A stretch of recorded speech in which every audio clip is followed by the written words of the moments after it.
Rusia dilaporkan kembali menggunakan bom klaster atau amunisi tandan untuk melancarkan serangannya ke wilayah Ukraina. Akibatnya serangan tersebut memicu lonjakan korban sipil. Hal itu dibenarkan Perserikatan Bangsa-Bangsa yang telah mencatat jumlah korban sipil di Ukraina pada 2025 naik jadi 37%. Menurut PBB, sebagian jumlah korban sipil itu meningkat imbas terkena senjata peledak jarak jauh di area padat penduduk. Penggunaan senjata mematikan Rusia ini dikecam Kementerian Luar Negeri Ukraina. Ukraina menyebut penggunaan amunisi tandan ini merupakan bagian dari kebijakan teror Moskow terhadap rakyat sipil. Senjata ini dilarang dalam Konvensi Amunisi Tandan 2008 yang ditandatangani 124 negara. Rusia, Ukraina, dan Amerika Serikat tidak masuk dalam penandatanganan tersebut.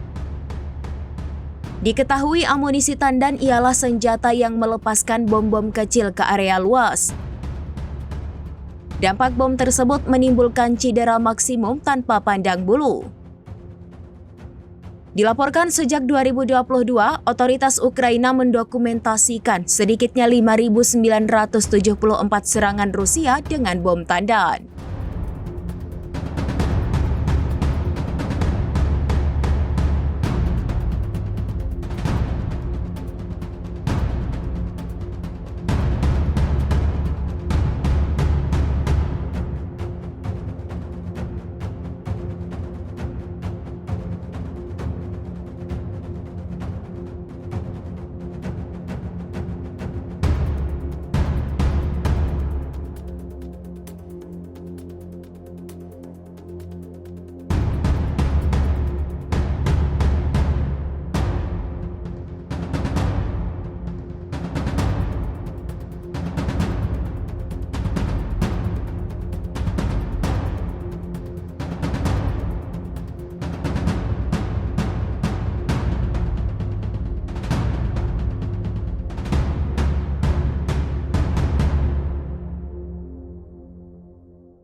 Download Tribun X sekarang, menghadirkan lokal menjadi Indonesia.